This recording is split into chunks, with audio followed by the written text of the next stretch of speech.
Greetings. Introducing Voices of Festival, a brand new podcast series from the International African Arts Festival, created to keep you connected as we count down to our 55th year of culture, creativity, and community. Each week, hear directly from the artists, dancers, musicians, vendors, and community members who make this festival an unforgettable experience. Tune in every Thursday at 8 p.m. on YouTube for Voices of Festival. Celebrate the culture, feel the rhythm, be part of the journey.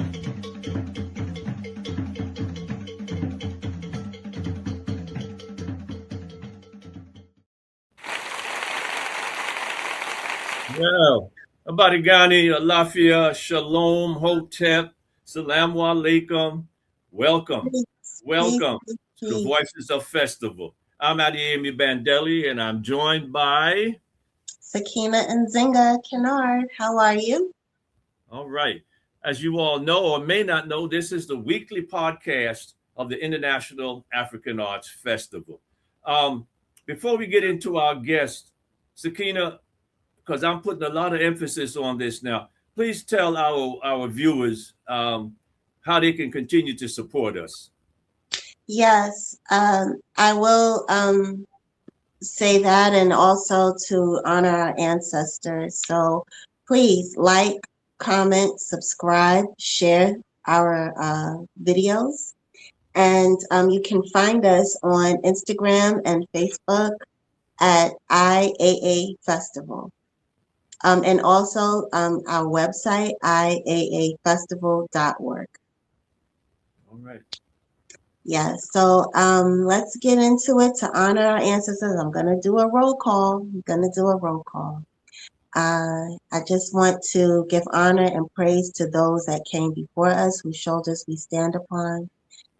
Say Ibaye to G2 Wusi, Ibaye, the Mze Moyo, Ibaye, Brother Abubadika, Ibaye, Sada Shakur, Ibaye, Baba Stan Kinard, Ibaye, Baba Tunde Akowe, Ibaye, Mama Kuumba, Ibaye, Dick Gregory, Ibaye, Kuja Bandele, Ibaye, Imam Jamil Al-Amin, a.k.a. H. Rat Brown, Ibaye, Viola Plummer, Ibaye, Hazel Armfield Chase, Ibaye Bernard Kinsey, Ibaye Jonathan George Mason Kinsey, Ibaye Mama Stephanie Weaver, Ibaye Baba Lloyd Weaver, Ibaye Baba Joey, Ibaye Baba Alafia Shango Deyi, Ibaye Baba Alfred, Ibaye Baba Chief Bay, Ibaye Baba Aluka Shewali, Ibaye Mama Abimbala Wali,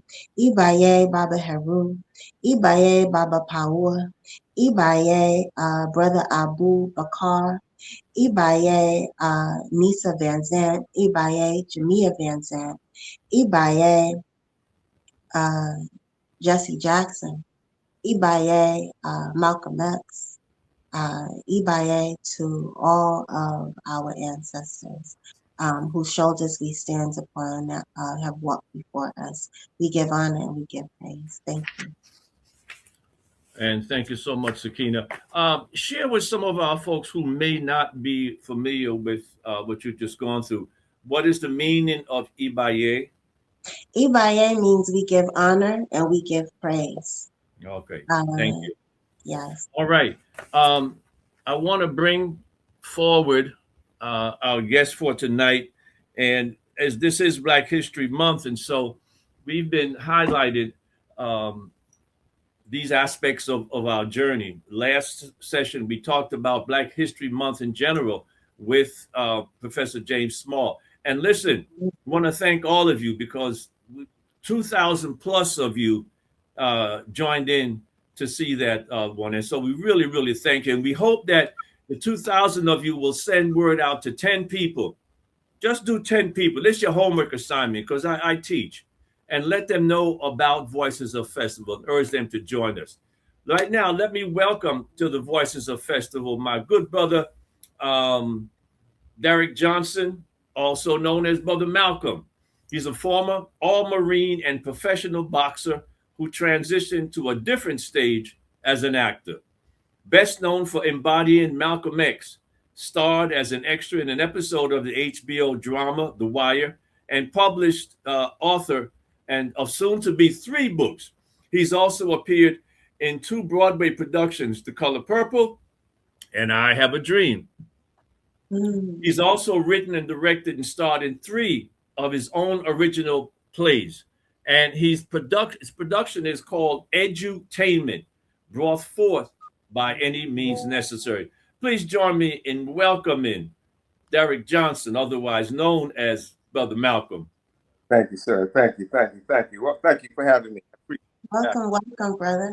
Good to have you. Good to have you. So listen, talk about how you ended up, because we go back, gosh, almost 20 years now when we were doing Men on the Move. How did you end up as Brother Malcolm, besides the obvious that you look like him? Well, I tell people now when I perform now, I say the gray hair, we all, as we know, tragically, we know that Malcolm had never had a chance to have gray hair. Mm-hmm. It represents Malcolm had he lived, because I used to dye my hair, you know, when I got around 50 years old, I just started hair, but I said, I'm not going to do that anymore. So now he lived. But anyway, I first became engaged in Malcolm in 1978 when I was 15 years old. I was a little bit of a troublemaker in school. I was skipping class, hanging out in the library. The teacher noticed me. He came over to investigate. Wait. I'm sorry. Clarify that. You said you were hanging. You cut class, but you were hanging out in the library. Hanging out in the library, skipping class. Oh, all right. So teacher noticed me, and I don't think she knew I was. I don't think she knew that I was aware that she was watching me. Audition of acting. I reached down to pick up a book and started flipping through the pages, and quickly I realized I was no longer faking, but I was rather fully engaged, because I noticed a picture of a man standing behind a podium, engaging large audiences, jacket and tie, and black rimmed glasses. And when I read the caption, it said Malcolm X. The seed was planted. Of course, in 1978, I knew of no computers back then, so even though I read the book again and again, and it wasn't until 1986, when I was in the military, that the autobiography came across. And that was the first time of me reading the autobiography. And that's a session of reading several books from Carter G. Woodson to so on and so forth. So when I got out of the Marine Corps, I stopped boxing in 1995, and I started doing poetry. And everybody was like, man, this cat looked like Malcolm X. Mm-hmm. One particular brother he saw, you know, he would introduce me as Brother Malcolm. And it was kind of nervous at first. I was like, those are some big shoes to carry. While, you know, doing it for a while, I was still doing poetry and being introduced as Brother Malcolm. I kind of got comfortable. And then I found out about an audition about called The Meeting. And the meeting is about what happened had Malcolm and Martin joined forces. I auditioned for the play. I got the role. And the first thing the director told me, he said, brother, when you try to act out who you think Malcolm is, you're not as good. But when you're being yourself, you're the best Malcolm I've ever seen. The art of acting is not acting, but being. My second book, and one of my books is called The Journey in Becoming Malcolm. And it comes from what that director said to me about not acting, but being yourself. And so I learned how to take things I learned about Malcolm and incorporate them to things that I was very much aware of relating to my own life. You know, I always say, like Malcolm, he was very passionate, and sometimes that passion was mistaken for anger. I got the same thing going on with me, where people will look at me and think that I'm very passionate about a lot of things and look at it as if it's anger, you know, and that got me in hot water not long ago working for the government. Story. That's another story. So I was doing the meeting for a while, and then one day the guy who played the king character didn't show up. And I knew the king role and my pretty well. And I got on stage and did it by myself, both roles, Dr. King and Malcolm. And it was a hit. And then I said, you know what? I'm going to write me a one-man show. And I did. And, you know, I'm a fighter, so I'm not afraid to take a chance. So I got on that stage. The first time I did So I got invited to South Carolina, and I did the show. Then I just started doing a one-man show about Malcolm, which basically uh, takes things from autobiography and make it creative. You know, then I've gone to Ohio twice, Mississippi, and so I have been doing that for a while, and I haven't really been performing much lately. So, but like I told you earlier, when you asked me to do this, become Malcolm, I can definitely come up with something. Mhm. Hey, Derek, do me a favor. Just come a bit closer because you're breaking up a little bit. Okay. So we might get a hear you a little clearer. Okay. So, like I said, when you come here, I haven't really been doing any performing as of late. But when it comes to Malcolm, I can really come up with some things to really engage people of the significance of Malcolm X. Uh-huh. Wonderful. Those are some heavy shoes to carry, and No doubt. that's very honorable. That's one of the most honorable roles to play. So it's great.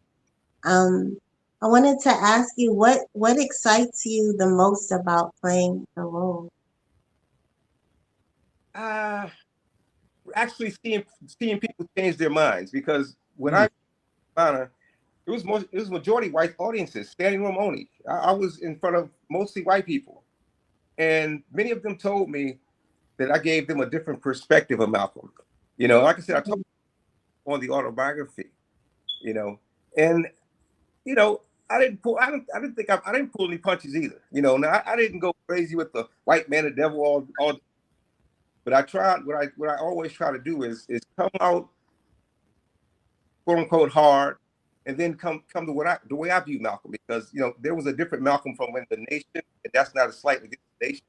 And Malcolm later on in his life became more of an international, and that's one of the things that I don't think people look at enough, because he became a danger to America because he was taking his country before the World Court for the United Nations for human rights violations against Black people in America. And that part of his life is not really told many times when they talk about Malcolm. So when the people saw me transition from, the hardcore to more of an internationalist, but still remaining true to himself, it gave them a different perspective. I remember there was so many stories I could tell pertaining to that, but to see these folks transform, and then the I got afterwards was blew me away. Can I follow up on Sahkeenah's point? You're talking about the impact that it had on your audiences. Uh, did it have an impact on you Yeah, playing Brother Malcolm? And if so, how? I mean, when I told the story about when I first read the book, the first book I read was called The Lives of Malcolm X. And time in my life, it was kind of crazy. I didn't know my life was really crazy. I'll put it that way. And when I read about him, especially when I read the autobiography, how he transformed his life from where he was. He went through the murder of his parents. His mother was institutionalized. His father was murdered. And the things he became a hustler. And my life was going in a negative direction. It gave me more, and especially when people started calling me Brother Malcolm, it put a burden on a heavy load on my shoulders. So it was very pressurous, but I took it very seriously, and I began to really study and read, and really try to embody him, because I was watching before I knew anything about YouTube. I think I had maybe 2 or 3 tapes of what's that thing that comes on that talks about the civil rights movement. I forgot, is one of those old videos that came on like 32 or something a long time ago. I forgot the name of it. I used to watch these things over and over and over again about Malcolm. I had maybe 2 or 3 cassette tapes. And I had a DVD about, big DVD about Malcolm that I used to play over and over again. This was before I knew anything about YouTube. Mm-hmm. And so it was, yeah. So, have you had a chance to ever meet any of Malcolm's children? Yeah. Oh, yeah. So How was that? it actually, when I got invited to one of the birthday celebrations up there. And I was in the Audubon, and I can say after I came to that stage, and I would always end, it's like in the Islamic words of peace, assalamu alaikum. And when I walked up there, a lot of people like, oh my God. And I was like, thank you. I just went straight to the family. Two of the twins, Ilyasha, and a few other family members.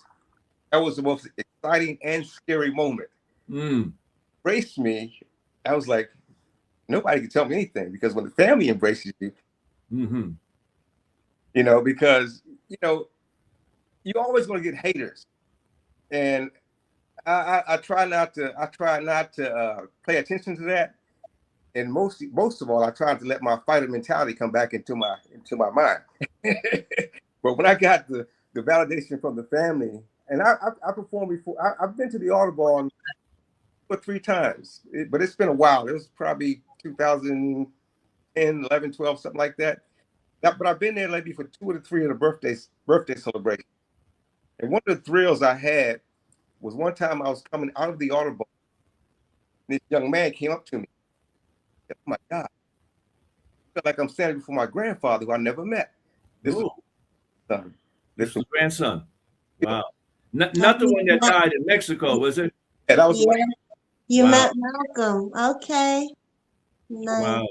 Wow. Listen, one of the things that we do in each podcast is we go back to our Festival 54, which was held here in Brooklyn. So what we want to do is just give you a brief look at what Festival 54 was like. Those that were there, they can reminisce.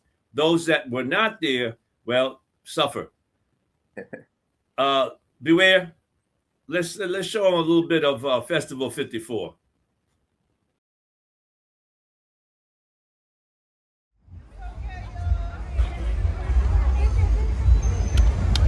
Where is she?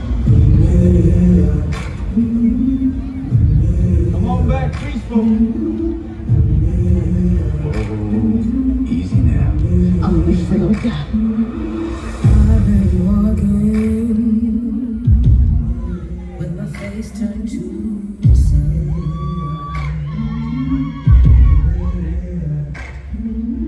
Weight on my shoulders.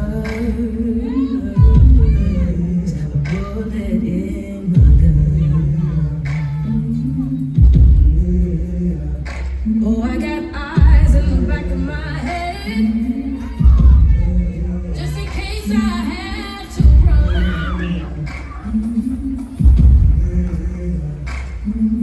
I do what I can when I can, while I can for my people. While the clouds roll back and the stars fill the night, that's when I'm gonna stand up, take my people with me. Together we are going to a brand new home, far across the river. Can you hear freedom calling, calling me to answer? Gonna keep on keeping on. I can feel it in my bones. You have made it 100 miles to freedom. Would you like to pick a new name to mark your freedom? Phantom. Early in the morning, before the sun begins to shine, we're gonna start moving towards that separating line. All right, welcome back. Once again, Voices of Festival. I'm joined by Sahkeenah and Kinard, and our special guest today, Derek Johnson, also known as Brother Malcolm. So, if you say your Brother Malcolm, do something for us, Derek. Well, I'll just give us, this is what I like. Who are you? You don't know? Don't tell me Negro, that's nothing. What were you before the white man named you up? And where were you? What was yours? What did you have? What language you speak back then? What was your name? It couldn't have been Jones or Bertha Powell. That wasn't your name. We had names like that where you not come from. No, what was your name? And why do you not know what your name was then? Where did it go? Who took it? And how did he take it? What call did you speak? How did the man steal your call? How did the man, what did he do? make you forget who you are. Mm-hmm. All right. Thank you, Ray. Do you have any performances coming up? No, not really. Not really. Okay. All right. Can I Go ahead. ask a question? Sure. That piece in particular, Hmm. what do you really think he meant by that? Can you go into that? Uh-oh. Derek, did we lose you? Boy, that was a powerful question, Sahkeenah. I'm sorry. Some phone call came in. I think, Malcolm was always challenging us to really to look within ourselves and not get caught up in the way society tries to demonize us, to really look at ourselves and recognize the uniqueness, the greatness that lies in all of us. Because you think about during Malcolm's time, and that was one of the things for me that was most significant about him, because he really he preached Black love. When I came in tonight, I just popped in my head because I came in tonight, the news was on, and I'm watching these folks try to make Charlie Kirk, make him like a day of remembrance of Charlie Kirk. And there was a Black woman who passionately was talking about, no, I don't want no. Charlie Kirk was a racist, and I don't want to have my kids to take a day in remembrance of Charlie Kirk, which is an indication of the world that we still live in.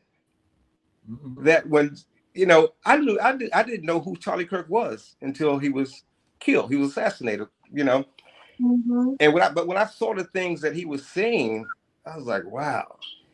And it really demonstrates how America still doesn't care about us.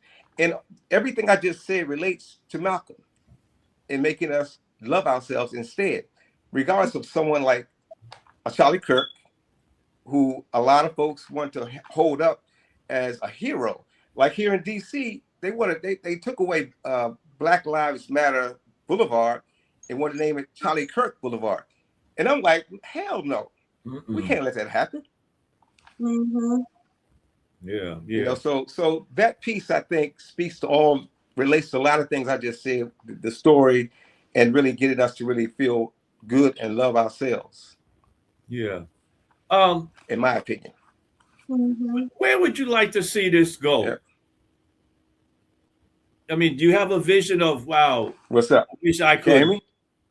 Huh? Hello? Yeah. We can Where hear would you. you Can like you to hear see me? this go? Oh, shit. I lost you.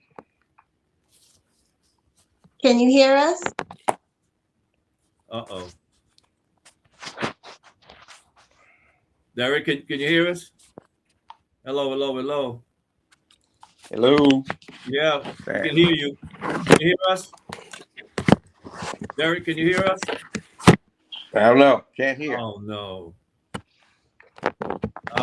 Can you hear us? 1, 2, 3. 1, 2, 3. Can you hear us? Can you hear? True. No? All right. You may need to go out and come back in. Cut it off. Yeah. We got to edit that. He's gone. You guys should just go ahead with the close, because there was just so many technical challenges with that interview.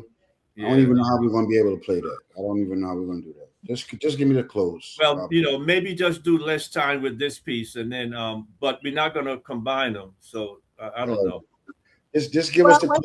What he said, it was a clean cut after he spoke, so we can just go into thank you very much for coming on and XYZ.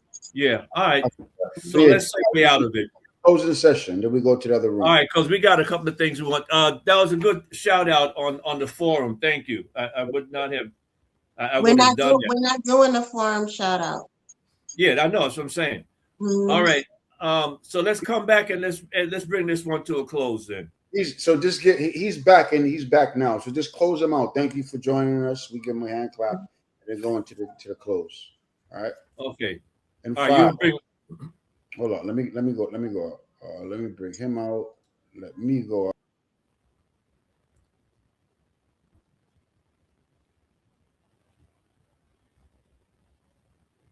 All right, Derek, you still with us? 3, 5.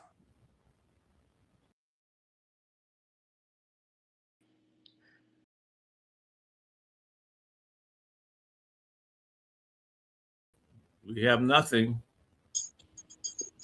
Okay. All right, Derek, can you hear us now? Are you Can able to you hear hear us? me? He still Yes, can't. All right, so let's go out, Beware.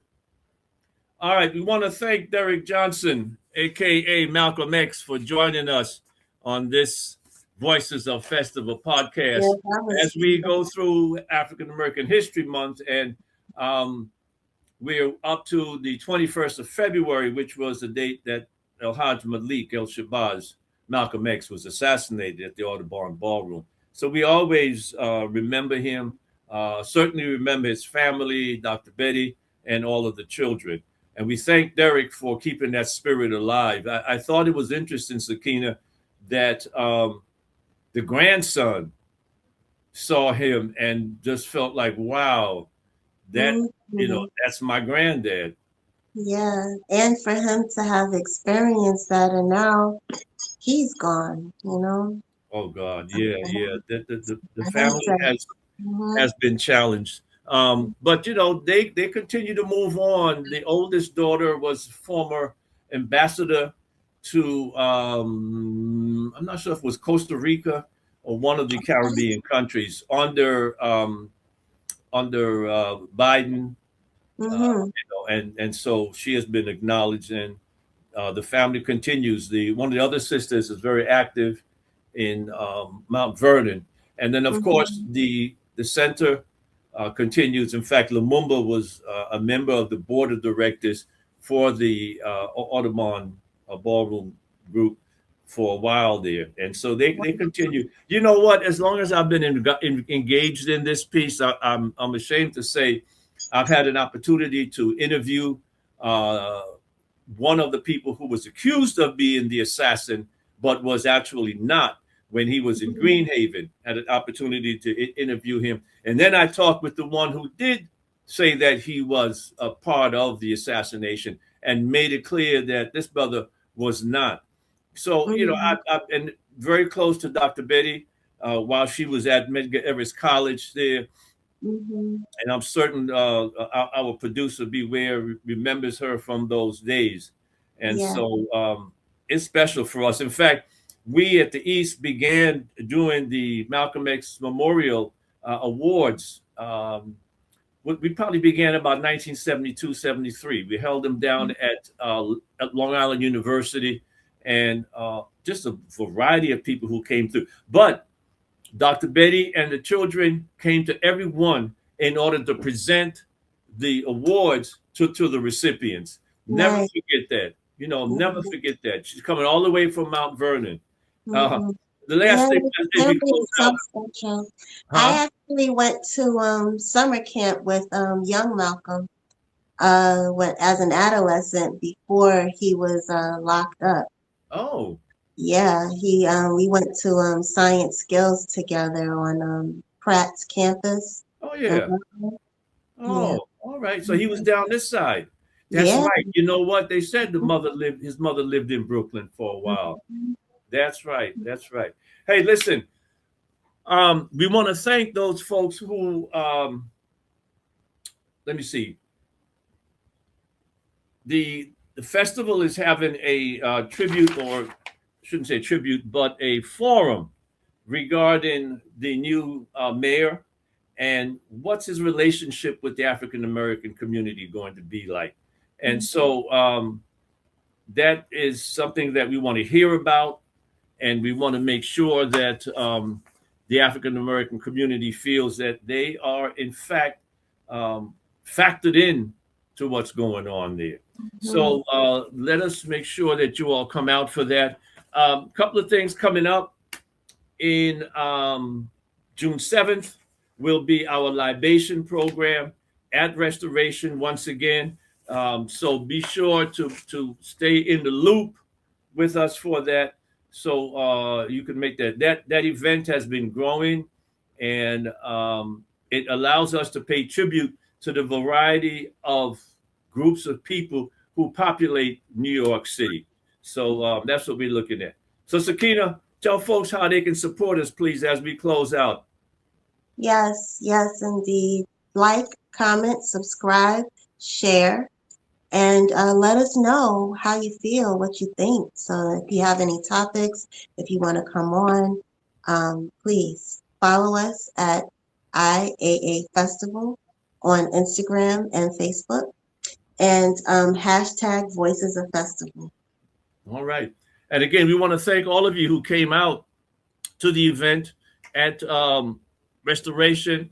And we look forward to seeing you at more of these activities that we're going to be taking on. So listen, and thank all of you who were with us when Professor Small was with us. I understand almost 2,000 plus of you joined us, and that's just absolutely phenomenal. We thank you, and we hope that you will continue to journey with us through the Voices of Festival. So until next time, Sahkeenah, thank you much. I'm Adeyemi Bandele.